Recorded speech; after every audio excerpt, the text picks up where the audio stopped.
就是我觉得很多人都会不经大脑讲一些话，或者是不小心讲一些伤人的话，就说你知道这就是我啊，我的个性就是大辣辣的我就是这样子的人哦。嗨，大家好，我是 Sherry， 今天我们来聊一聊沟通的策略。不知道你们有没有这样子的经验，就是明明觉得自己很清楚的表达自己的想法，然后对方看起来也听懂了，但是对方后面的行为表现的让你觉得他好像完全没有听懂，或者是好像你们从来没有谈过这件事情一样子。例如上司给下属回馈说我希望你做这个 project 不要再用这样子的方式，结果好像下属也听懂了，可是隔几天你就发现下属还是照他原来的模式进行或者是双方在沟通的时候觉得好像大家就是卡在一个点上面，争执不下，就是似乎对方没有办法吸收到你的讯息，他不是只有不同意，他完全根本听不懂你在说什么，或者是你也听不懂对方想要表达的讯息所以沟通我们说的是双方的嘛，就是互相交流。那在这样子的过程中就是交流不成功，我相信很多人都有这样子的经验过，这过程其实会让人家蛮抓狂的就是因为你觉得你的逻辑已经很清楚了，为什么对方听不懂？所以今天呢，我们就来聊聊沟通的策略。你沟通顾名思义就是我可以把我想要表达的讯息传达到你那里，然后我可以听得懂你想要传达的讯息，就是有一个讯息交流的。但是在讯息交流为什么这么困难，就是说我们每一个人的家庭背景不一样，我们的价值观不同，我们的性格也不同。那就由 MBTI 的角度来看，有些人他在意的是效率，有些人在意的是他的自由，有些人在意的是事情的真相所以每个人在意的点都不同，再加上他与生俱来的这个家庭背景，有的人觉得一定要赚大钱，有的人觉得没有东西比亲情更重要，所以当在为这些议题在讨论的时候就会卡住，就是会觉得说你一定是不对的，为什么你听不懂我的说法，所以会试图想要说服对方那我相信很多人都有经验过，就是说在沟通的过程就是越来越生气，越来越没有办法听到别人说什么，就是会专注在自己要怎么吵赢的状态那所以今天呢，我就想要来谈一谈我们可以用什么样的策略理解别人在说什么，或者是让别人可以理解我们。有些人沟通其实是蛮伤人的，他们觉得自己是直来直往，或者是用我个性就是很直来合理化他们说话很伤人最近 Netflix 有一个电影叫做 Glass Onion A Knives Out Mystery，它里面的男主角说了一句话，我觉得非常的帅气。他说 It's a dangerous thing to mistake speaking without thought for speaking the truth。 这句话说的就是说，当你觉得不经大脑讲的话其实是在讲真话，那这是一个非常危险的事情就是我觉得很多人都会不经大脑讲一些话，或者是不小心讲一些伤人的话，就说你知道这就是我啊，我的个性就是大辣辣的我就是这样子的人那其实这是非常危险的，因为当你没有觉察到这样子的问题的时候，你可能会一直在犯。所以沟通的过程中，当别人受伤了，他可能就不想要跟你再继续了那这个我们等一下会来讲一下。所以为什么当你在伤了别人心，或者是你让别人有威胁感的时候，你可能就会发现你们的沟通在鬼打墙了，就是这个时候也许对方就拗起来了，你觉得对方丧失了逻辑在跟你争辩，或者是他完全就听不进去你所要说的。我今天要跟大家分享的就是来自于这本书的一个分析那我想跟你聊一聊。那这本书呢，它是 Therese Houston 写的，他是一个认知的心理师，然后他也是沟通的专家那他这里面有很多东西，其实我之前都有多多少少有提过了，也是其中一个呢，就叫做 SCARF 模型SCARF 模型在说什么呢？ SCARF 模型就在说，人与人在沟通的过程中，当有人觉得他被威胁了，这个时候他的认知功能就会开始变得不够有弹性，他就会开始锁住了。也就是说，当一个人他有威胁感的时候，他有感受到被威胁的时候，他其实没有办法很有效的沟通。那所谓的 SCARF 模型是什么呢？ S 就是 status， 就是当一个人的地位他觉得被威胁的时候，他可能没有办法好好的沟通。那 C 就是 certainty， 也是确定性，就是对未来走向的了解度。A 是自主性，就是 autonomy。那 autonomy 就是当一个人的自由他觉得被你限制住了，比如说你在沟通的时候，你跟他讲说你不可以做这个，你不可以做那个，你因为怎么样不可以。那其实一跟人说他不可以做什么，你其实就是威胁到他的自由了。当你很明确的威胁到他的自由的时候，他也开始没有办法很理性的跟你沟通。那再来是 R， 就是 relatedness。relatedness 就是与他人的连接相处是不是有安全感，你是不是让他感受到你是站在他这一边的，还是你是站在一个批判者，你是站在一个老板的角度，你是站在一个我是挑你毛病的角度来跟你说这件事情，还是我跟你说这件事情是站在你的角度，我是你的盟友，我是为了你好跟你沟通啊。所以这个 relatedness 被威胁的时候，就是你不是跟我站在同一个战线上，我们是敌对的时候，那当然也可能觉得在沟通的过程中被威胁啊。最后一个字就是 fairness 就是公平，就是我们在沟通的时候，我们是不是有被公平的对待哦？比如说我们在讲家庭里面就好了，老大、老二、老三，那如果他们三个人觉得这个都是公平的，就是我没有偏袒哪一方，他们会比较容易听得进去。但是如果很明显的我偏心哪一个人，就说他做的都没关系，其他两个人做的都有关系的时候，那这样子的沟通也会失败，因为其他两位觉得公平性被威胁了。所以我觉得在这个书里面，就是我们要提醒，我们常常在沟通的时候觉得我说的是对的，因为我的价值观是对的，或者是因为我的经验，因为我知道的比较多，当然也许是事实，所以我是对的，你必须要听我的。但是我们知道其实每一个人都有他自己的想法，对不对？他不可能100%完全同意你的所有想法，所以当你在沟通的过程中，你其实抱持的是我在告诉你要做什么，我其实没有要听你的时候，那对方他可能 scarf， 就是这些会被威胁，他的地位，然后他的确定性，他的自由度，然后还有他的 relatedness， 你们两个的共同的关系，还有最后是安全，他有被威胁了，所以这个时候其实是没有办法很顺利的再继续沟通下去的。我忘了在哪一集我有提到，就是说我们每一个人手上都拿着自己的剧本，人生剧本都是自己写的，所以没有人会在自己的剧本里面演坏人哦。所以只要你跟别人吵架，很少人会进化到觉得说好像是我的错。大部分的人在跟人吵架打架有争执之后，一定是把对方写成坏人，自己选成好人嘛。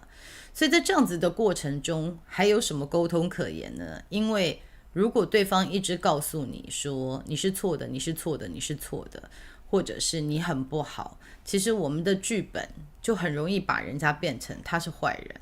那你的自我被威胁了的时候，其实有反抗之心是容易的。所以不管是主管或者是父母，就是上对下要沟通的时候，其实这是我们必须要非常小心的时候。因为当你本来就站在上位的时候，你多多少少觉得不管是你有更多的权利，或者是你的年纪比较大，你的资历比较多，你的资源比较多，你总是觉得你的沟通或者是你是可以控制下位者的所以在沟通的过程中比较像是给回馈，比较不是双向的沟通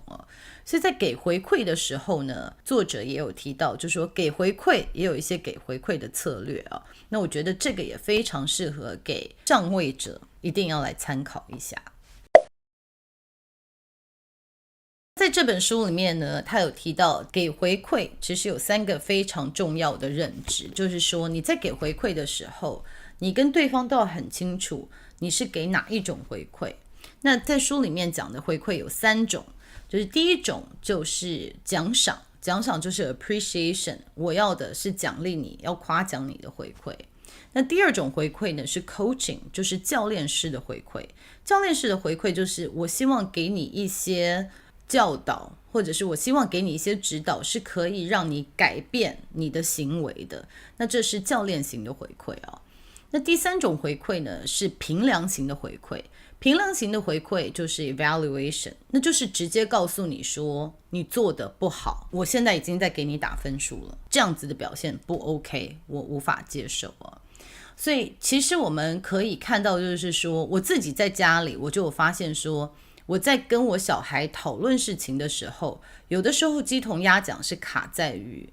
我们不太晓得对方希望我们给什么样子的回馈，或者说我们没有很清楚的定位我们现在的沟通走的是奖赏的路线，还是指导的路线，还是评量的路线啊？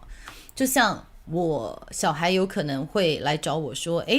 之前的成绩都很糟，都可能考60几分的，那这次考了89分。我听到了以后，我会觉得说，那好棒哦，你进步很多。就是我以为他把这个资讯告诉我，就是希望我可以看到他的进步。那这是奖赏型的沟通，所以我给了我觉得他想要的。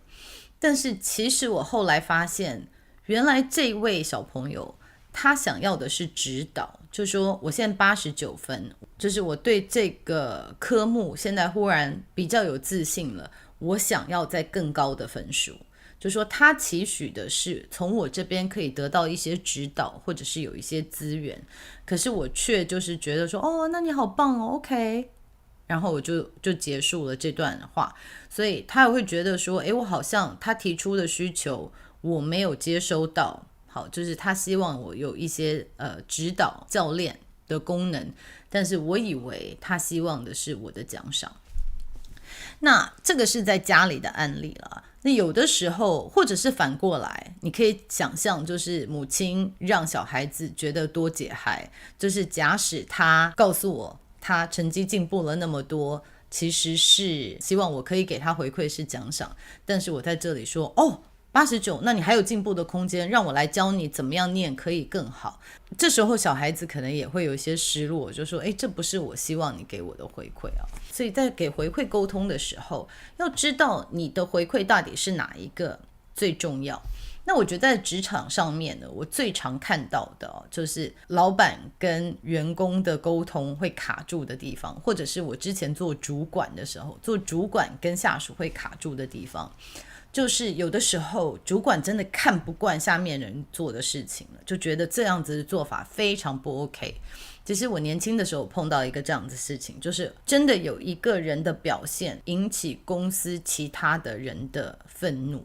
所以我必须要告诉这个人说，你这样子的做法是不可以的，在这公司不可以接受。我的意图是要告诉这位员工说，你不可以再这样子做了。好，这样做是我给的是你的成绩单，这是不 OK 的。那在这过程中，我有建议说，你要不要换另外一个方式做，这样子你还可以待在我们公司。但是对方有误解我给的回馈，他以为我给的回馈不是评量，是指导，所以他听到的是说我建议他用另外一种方式做事情。那他就很客气的告诉我说，他觉得另外一个方式没有效，他还是要照他原本的方式来做事情。所以这里就有点鸡同鸭讲了，我给他的是他的最终成绩单，这是不可以被接受的，但是他以为我给他的是指导，给的是指导，就说我可以听你的建议，可听可不听哦。所以我觉得有的时候在职场上面，我们也会看到说，因为对我们回馈认知的不同，而导致于认知上面出现很多问题。那有什么样子的沟通策略呢？我之前一直有讲到，我的教授说 involvement leads to commitment， 就是说要让别人有参与感，大家对于结果才觉得大家都愿意为这个结果负责。所以我觉得在沟通上面也是这样子。所谓的沟通就是你要能够倾听对方要什么。然后我觉得最重要的，我们常常会误解每个人都有一样的价值观，每个人都有一样的应该。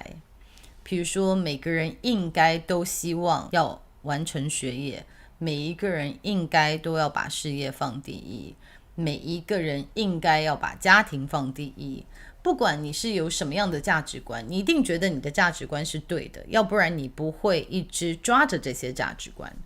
所以我觉得在沟通的时候，第一步必须要先厘清对方对于成功的图像是否跟你一样。如果对于一个 TJ 来说，有效率的做事情，我去跟一个 FP 的人讲说，所以你应该这样做，你看你应该都这些资源，但是我没有先去 check in 了解说 FP 他最终的目标是可以做一个自由的自己，他的目标并不是很有效率的完成一件事情的时候，那我们两个就会陷入鸡头鸭讲了。那其实这本书里面我觉得还有很多可以给大家的建议哦。那有一些我之前提过，有一些我没有提过。比如说里面还有讲到说，当人被认可的时候，他会有比较心理安全感的时候，这个时候他也比较能够接受新资讯哦。其实很多心理学的东西，你一旦念了，你就会觉得说，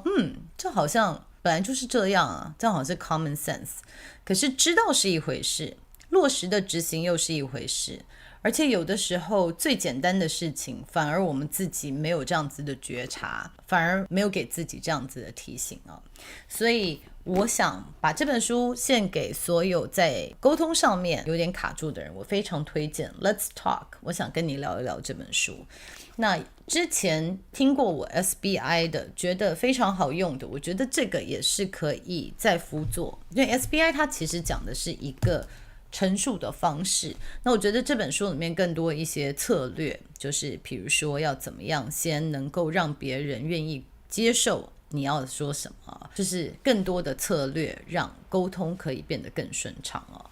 不过不管书里面说什么，我觉得最终就是大家在沟通的时候的心态，一定要记得沟通是双向的。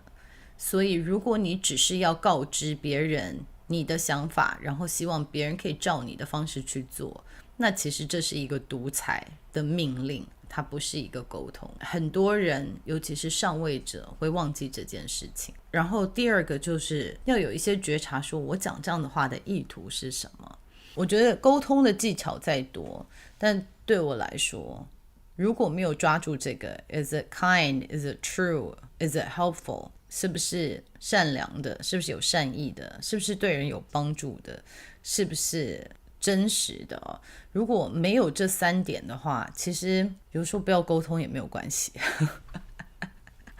那今天沟通的这期就讲到这里了，祝福大家可以让别人听得懂自己讲的话，然后也可以训练自己听得懂别人想要表达的。OK， 那我们下次见咯，拜拜。